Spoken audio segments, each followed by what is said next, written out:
Merci frères et sœurs. Nous voici encore devant vous.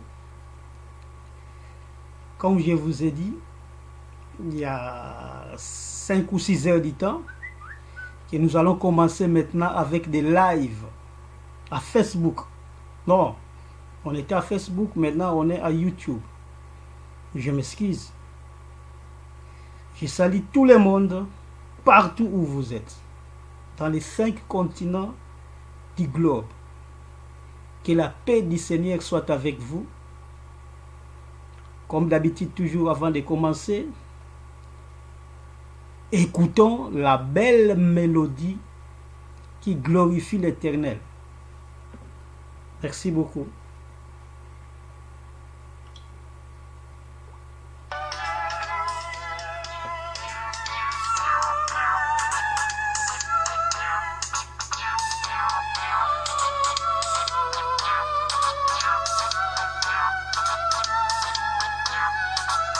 On est déjà live à YouTube.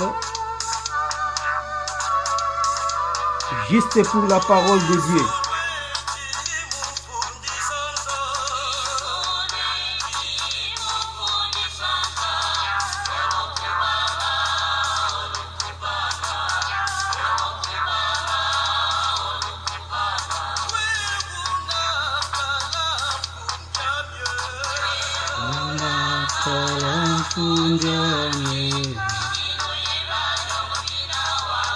Que Dieu vous bénisse partout où vous êtes.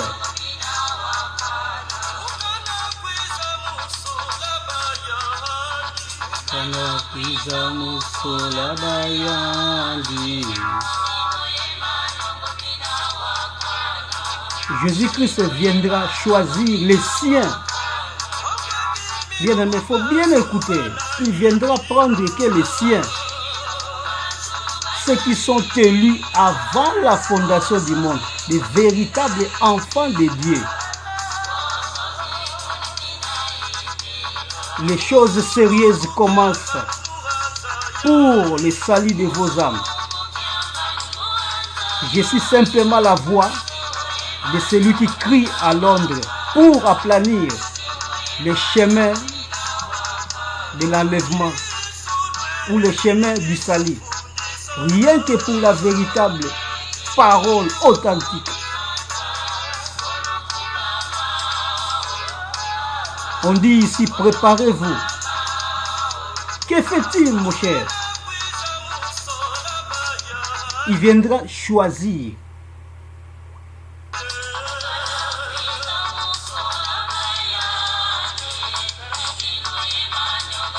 Ça, c'est une belle mélodie qui dit tout.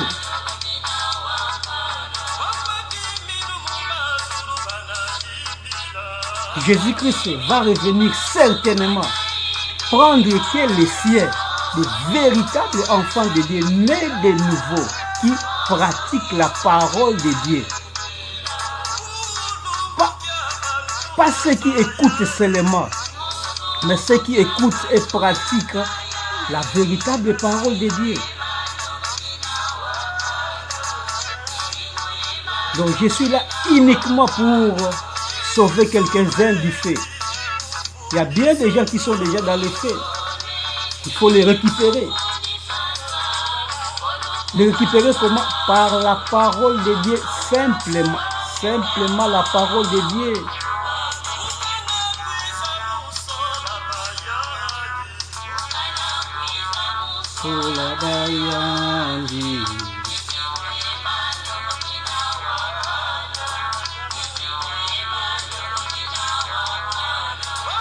Habituez-vous à écouter cette mélodie tous les jours, bien-aimés. Parce que ça dit tout. Ça dit tout. Il y a une fin pour tout homme. Il y a une fin. Et comment est-ce que tu justifieras ta fin quand tu seras devant le Seigneur?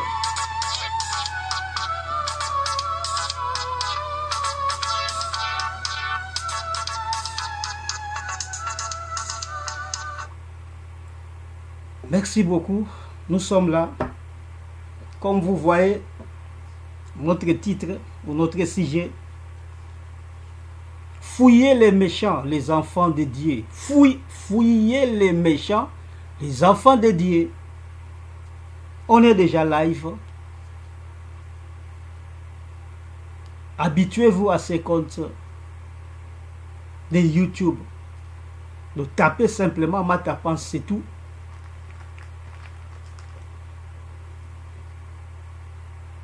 Donc, tu partages ça. Dis à vos amis d'écrire simplement Pense Mata. P-A-N-S. Et puis nom de famille Mata. M-H-A-T-T-A. Simplement à YouTube. Vous allez voir des vidéos. Et des lives. Donc tout. Comme je vous ai toujours dit, donc notre prédication sera en lingala. Peut-être une fois par semaine, nous allons prêcher pour les francophones en français. Mais souvent, nous allons prêcher en lingala. Merci beaucoup, frères et sœurs. Toyeli boso na bino lisusu. Ba oyo bakolandango live. Merci beaucoup. Bah, oh, en différé, il n'y a pas de problème. Mais, les Cambouisa, on a simplement ils ont partager. Il y a qu'à s'abonner. Pour s'abonner, par contre, Oyo, et pour partager par bateau. Parce que, mission de mission à l'ennemi, pour sauver quelques âmes du feu. Quand vous partagez, vous sauver bateau. Parce que, nous avons parole, il y a solo. Et, place à Zali, to yebite na 5 continents du monde. Pe a bongoli motema, a saleli parole. En tout cas, et que la gloire en Zambé. Souci na biso yalika ke ko appauvrir l'enfer, ko enrichir les royaumes. Donc tant que nous avons le souffle de vie, tout est possible. Tout est possible. Ceux qui n'ont pas occupé, ceux qui ont occupé, c'est fini. Ma messe de requiem, mais les autres, il a des 40 jours et que ça est l'autre côté. Et que ça est l'autre côté. Ceux qui ont koufi, c'est fini pour toi. Fini pour toi. Le temps que vous avez un souffle de vie, tu peux encore changer. Pourquoi changer là? Ndenge même batu baloba ke ba pekisakate mutu oyo asi a uti déjà place mabe. Et ba pekisaka mutu oyo azokende. Mais oh, a outil déjà place à ma bé, a outil déjà place à ma bé, c'est fini pour lui. Mais oh, a zokende, a quoi changer mind naïe. Cela veut dire que tant que tu as le souffle de vie, gratuit aussi, gratuit, hein? Tout, tant que tu as le souffle de vie gratuit, tout est possible pour toi. Bien aimé, je vous ai toujours dit que nous sommes entourés de méchants, nous sommes entourés de loups, nous sommes entourés de mauvais, nous sommes entourés de sorciers, de magiciens et consorts. Bango baleki mingi, batomala mutoza mingi te, batomala mutoza mingi te, batomala mutoza mingi te. Il y a que des méchants et des méchants go baza wapi, baz se camoufler dans la religion. Parce que camoufler la religion. Oh non. Comment est-ce que balobi na tango yasuka batu barozala irreligieux? Donc cela veut dire que batu faut bazana kati ya religion. Il faut comprendre tanga nyonso. Tanga nyonso balobi nini vraie religion eza nini? Vraie religion eza nini? Eza bolingo, vraie religion eza nini? Botanga Bible. Ce qui otanga Bible on comprendre. Lorsqu'on parle de la religion, il y a fabrication, il y a être humain, fabrication, il y a être humain, ou à fabriquer des dogmes, à côté ça, la carte ya église, soi-disant église, à côté ça, il y a des dogmes, des lois. Ça dit clairement que nous sommes mère et abomination, ils sont catholiques. Catholique à bota l'église, belé, belé, boyebi. À bota l'église, belé, belé. Boyebi, yango. Mais malé, mbétant, on doit comprendre, tout ce que nous voulons, ata amo moko azala sauver. Tout ce que nous voulons, ata amo moko azala sauver. Na juin oyo, na juin kaka oyo, juin ya 2019 oyo, juin, mois de juin. Je suis allé à Brazzaville. Nous sommes pour un séminaire de 2 jours à Brazzaville. Tout ça qui n'a ndeko 14, na zoa ki ndongai na kitagi kin, tous na zui ndeko 14 mbala. Oyo soki bo beti na YouTube, vérité ou réalité dans l'église. Na YouTube so beti vérité ou réalité dans l'église. Oromona babandi na biso. Babandi na biso na kati wana. Mukolo na ngonde ko 14 mbala. To kendaki na Brazzaville. To sali musala 2 jours esili. Tango séminaire esili ndeko moko a elinga abi en tout cas frère. Ndenge yo yawa oila ekaka ngai na bi. Na ila ki ndenge ni tu aki séminaire ya tout le monde. Tu aki ya mutu moko tu ela ki tout le monde. Abi oila ki ngai pourquoi parce que tala nazala ki na bando sambela te nazala na ba décision mabe contre ma famille et consort tout mais tango yo ye kaka wa oteyi parole j'ai récupéré pe na bongoli motema.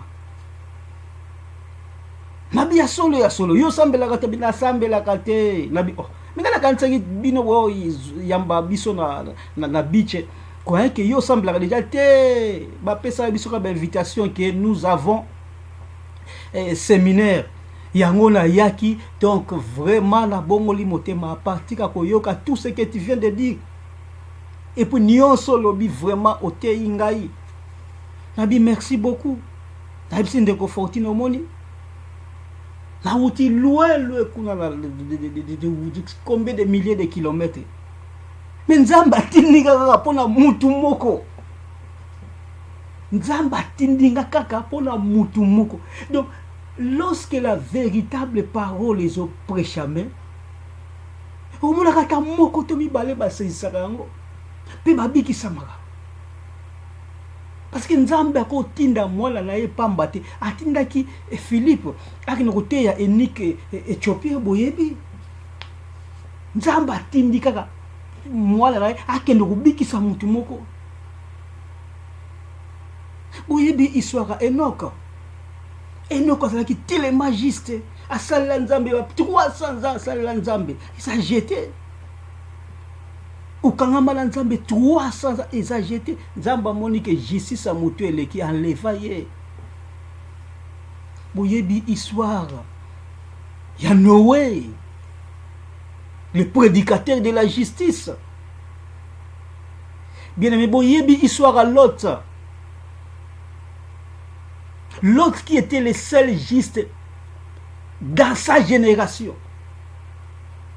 Vous croyez que c'est de la blague? Makambo Nzambe, c'est pas pour beaucoup. Makambo Nzambe, c'est pas pour beaucoup. Makambo Nzambe, c'est pas pour beaucoup. Makambo Nzambe, ezalaka uniquement na batu muke. Yango église véritable ya Nzambe, eza petit troupeau. Église véritable ya Nzambe, eza petit troupeau. Quand tu te retrouves dans la foule, foule boma Yesu ndeko. Yesu dit clairement, je connais mes brebis et mes brebis me connaissent.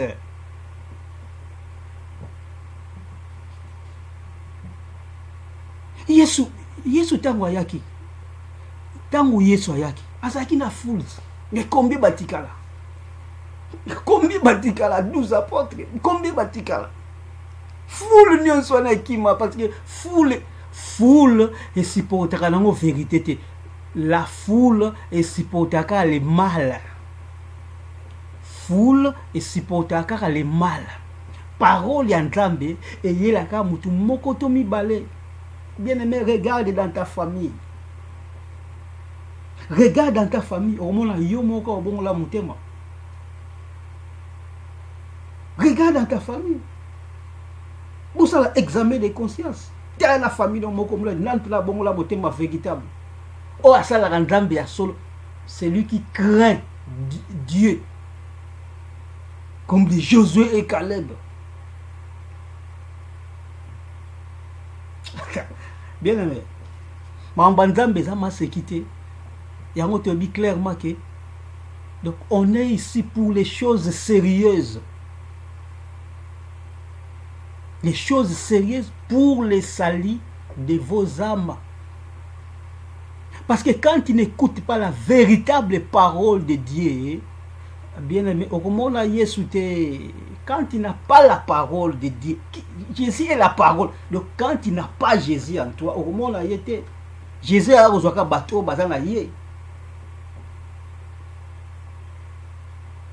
comme je vous ai dit, donc on nous a beaucoup trompé dans des religions. On nous a beaucoup trompé dans des religions.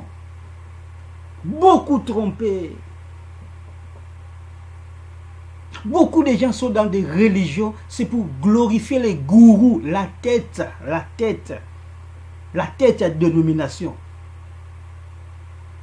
La tête à dénomination, bango wana sikoyo, que les gens sont là, que glorifier bango, bango na pi ba diktaka, ba idée na bango, et pour contredire te, et yo fidèle et qu'on contredire idée à passer, mais bako bengala yo.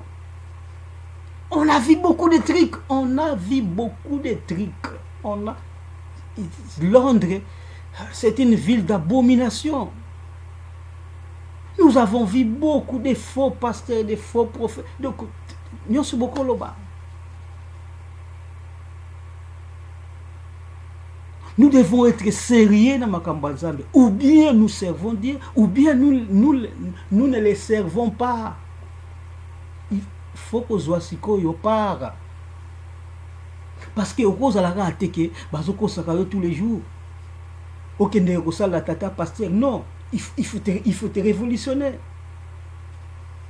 Faut pas dire que non, trop c'est trop quoi, trop quoi. Faut na luka Nzambe solo parce que je suis trompé. Et puis Nzamba solo zapi, faut que tanga la Bible bien. Tant aux autres la Bible Nzamba rotine lo Philippe comme j'ai dit, rotine lo Philippe muto ko fongolo sikoyo que au monde clair. Tant au monde clair muto ko so za souté. Muto ko so za souté. Alors, toi qui directement ndenge na lobi na sujet, fouiller les méchants, les enfants de Dieu. Méchant, ils ont parole dans ngaïté, ils ont parole ya Nzambe. Ils ont parole ya Nzambe parce que ngaï na yebaki makambo te. Kotango tozaki na ba religion wana tozaki na ba méchant et puis to mesana bango to mona makambo na biso. To mona makambo na biso bien aimé. Il y a beaucoup de témoignages. To mona makambo na biso mon cher, ba méchant oyo mona kana jeté. Ils sont sans pitié. Ils sont sans pitié. Bah méchant bon mon dans des églises.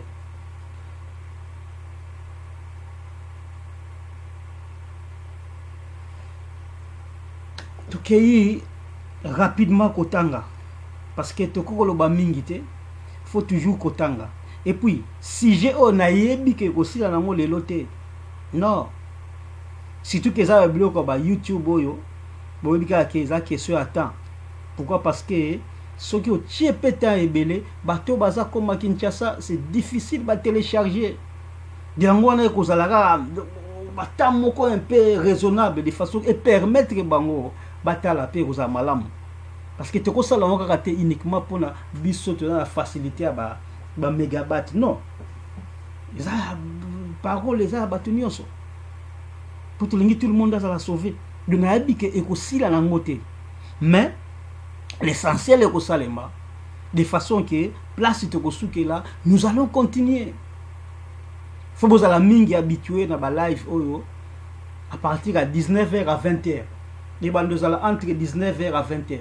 On a dit que wana batu ba uti misala, ba pemi, azome la café na ye, azome la moi coca et permettre ye sikoyo alanda mais oyo pas eu chance à Rolanda te à Rolanda oka en différé, il y a pas de problème. Dikamboza wana nde ya message contre la mutu ayoka que Nzambe a transformé, c'est tout, c'est ça que nous voulons. Alors tokei rapidement tu as un sujet na biso, fouiller les méchants, les enfants de Dieu. Je vous supplie comme Paul suppliait.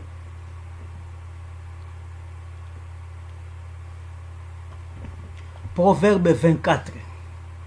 Proverbe 24.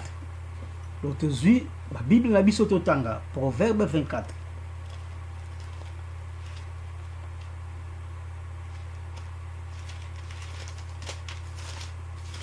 Totanga, la Proverbe 24. Proverbe 24. Totanga na 1 à 2. Proverbe 24, 1 à 2. Proverbe. Ne portez pas envie aux hommes méchants et ne désire pas d'être avec eux. Bien aimé, n'a répété encore. Parole, ils ont parole ya Nzambe. Bobo sanaraba kombo, Salomon, Paul, Pierre, parole tout, ça parle que de Jésus-Christ. Toute la Bible parle que de Jésus-Christ. Histoire à Moutou, exacté. Et ça, histoire ya Jésus-Christ sans obéta awa. Le matin, nyonso oyo zote ya faut bimisa Jésus-Christ. Ce que Jésus-Christ a bimité, bien aimé, il y a quelque chose qui ne va pas. Il y a quelque chose qui ne va pas. Faut Jésus-Christ abimanakati. Ne portez pas envie aux hommes méchants et ne désire pas d'être avec eux, car leur cœur médite la ruine et leurs lèvres parlent d'iniquité. Bien aimé. Mozoyoga. Ngaïté, tu vas nous parler là, méchant. Ne portez pas envie aux hommes méchants et ne désire pas d'être avec eux, car leur cœur médite la ruine et leurs lèvres parlent d'iniquité. C'est français facile. Français facile. Quand si vous comprendre, vous comprendre. Le ti ezawana ba homme méchant, ti bazawana bango bazingi biso. Ba homme méchant, c'était qui ont tout. Tout wana bazwango wapi, bazwango toujours dans le mal. Ezakana ba voix ya Nzambe te. Ezana voix ya Nzambe te. Eza la voix du mal. Bazwango la voix du mal, la voix de Satan. Yango zomona sikoti ezawana Yesu a parlé même si misu faut éviter bilula lula parce qu'à partir de bilula lula yango place en vie ezoya en vie ezoya on a partir de bilula lula.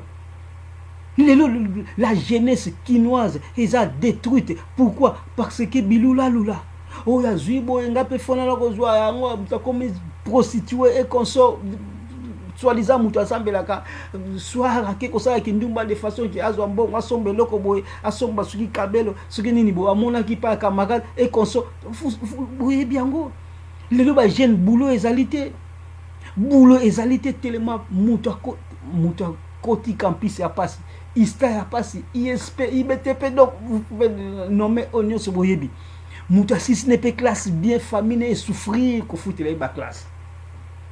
Mutu asilisi, dès que mutu asilisi sikoyo, boulot ezate. Mutu osa nini, akizwa sikoyo kisi na mbetenge, kisi soki wapi azui directement sikoyo à l'église ou akekota na orchestre soki parce que y a que ça. Église bien le kota na orchestre, be kende ozala soki danseuse. Y a que ça na mboka na biso. Donc batu nyonso wana ozomona klika batu nyonso tu peux nommer beaucoup yo moko yebi clique à battu na nyonso zomona wana eza ba méchant siko clique à battu nyonso wana siko zomona bango bazana biloko moko comme ça que oyo zo pesa convoitise parce que pauvre azana eloko pesa convoitise pauvre n'a rien yo ko envier pauvre na eloko ko envier pauvre na eloko nini pauvre azana nini po envier na nini wana ezaka mutu o azana eloko ndeko ko envier donc awa siko bible zo yebisa biso nini. Parce qu'on doit être prudent, les enfants de Dieu. Bible dit, ne portez pas envie aux hommes méchants. Et ne désire pas d'être avec eux. Lelo, batu, mutsuka monika mutara quelque chose. Mbala moko zolu ki kamaderi. Pour nini? Akabela quelque chose. Ki kamaderi on a ce qu'on la flatterie. Mais soit sous couvert, ce qui kamaderi. Au même ceux qui prient. Même ceux qui prient. Qu'est-ce qu'il cherche? Il y a cause là. Là, batu moko oyo sikoyo, bazana quelque chose. Des gens oyo sikoyo, bako kabelaye ou bako fongolaye ba porte. C'est malheureux. Pourquoi? Parce que on envié batu mo. Pour poni le kosala qui kamandegi na pauvreté, parce que dit que le pauvre peut se l'autre côté. Ce qu'il faut kende sikoyo na mutu oyo qui a quelque chose. C'est la flatterie. Nous avons vivre au départ ya mutu. Parce que nous sommes les outils na envie parce que on envie pauvre peut se l'autre. Parce que nous avons peki sababiloko ya ko envier. C'est bien dit, ne portez pas envie aux hommes méchants. Et ne désire pas d'être avec. C'est bien écrit, bien aimé. Kolinga kuti kozana bangote. Soko moni mutu. Bozuna eza malamute. Kotambola na ye eza malamute. Kozana na yete. Kozana na yete, c'est simple que ça. La Bible est sur le ballon. Kozana na yete. Vous êtes dans les églises. Dans des différentes églises. Bozakuna boyebi. Des abominations les lois ça la wapi et ça la masuste na banini na ba orchestre oh l'homme idéal salibo oh ce qui nani boy et comme plus que va pasteur et comme qui plus que va pasteur bien aimé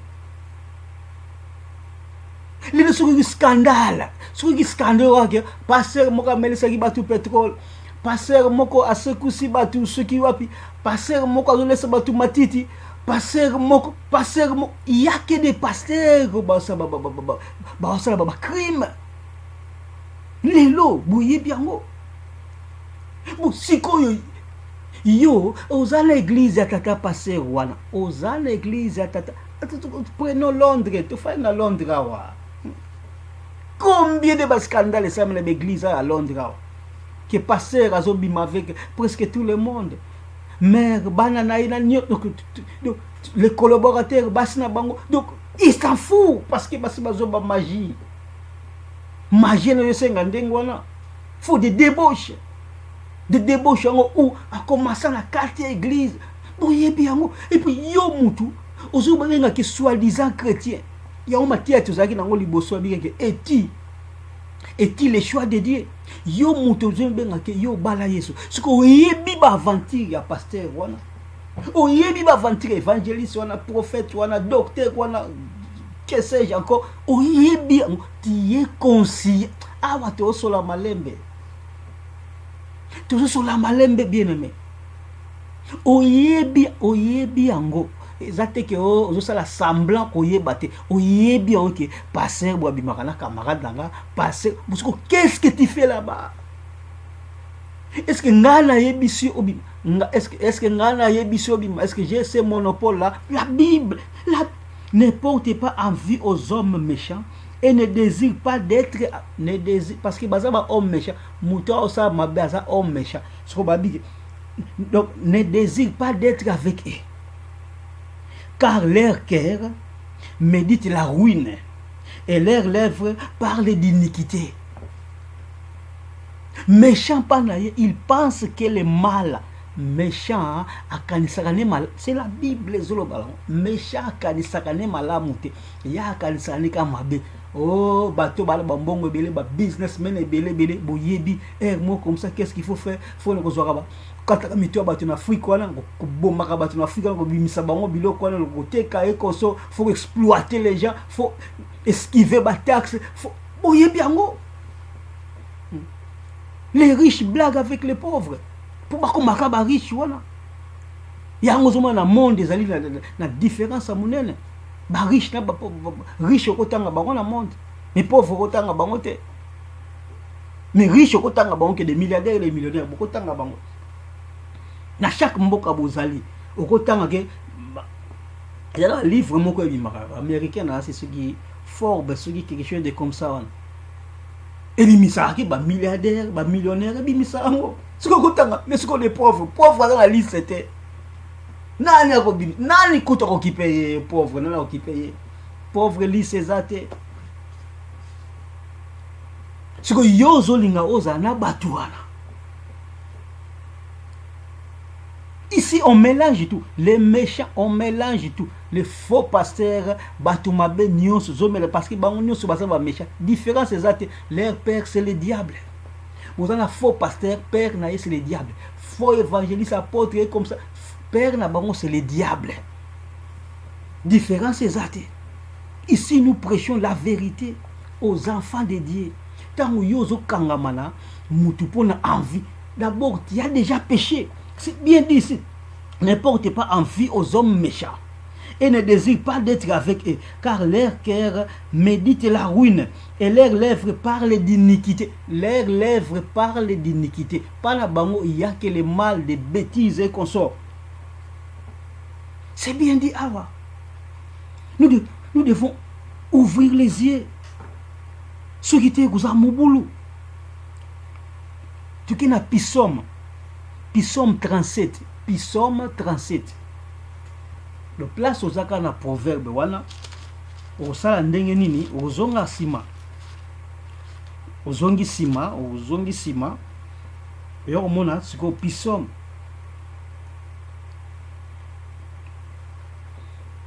Psaume 37.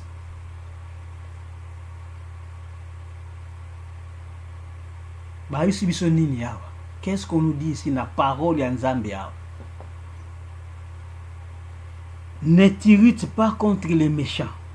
Il ne faut pas t'irriter contre les méchants. C'est bien écrit ici.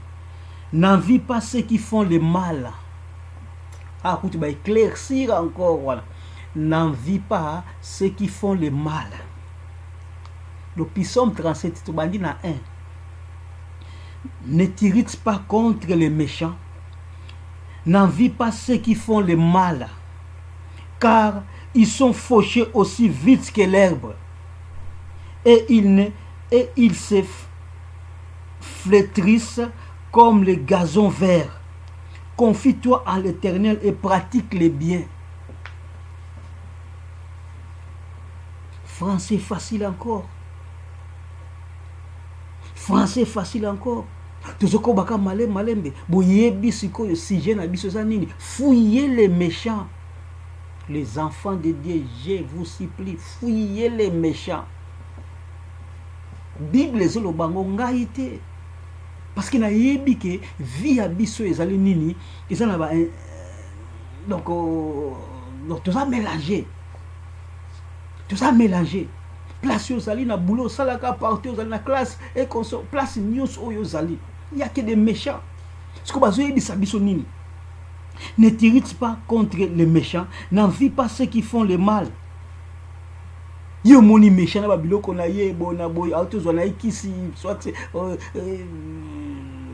azana nguma ne asanje la kaila ozomona so babilo ko ekonso bona boya yo serite menzambe pourquoi pas moi?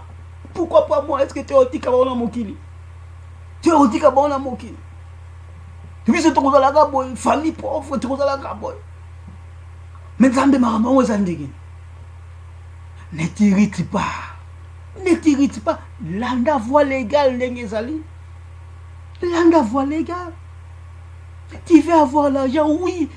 Quota classe. Aussi si classe que nous, Lukabulo. Simple que ça. Simple que ça. Vous allez ma casse à classe. Oui, Kende Sikoko Luka la voie normale.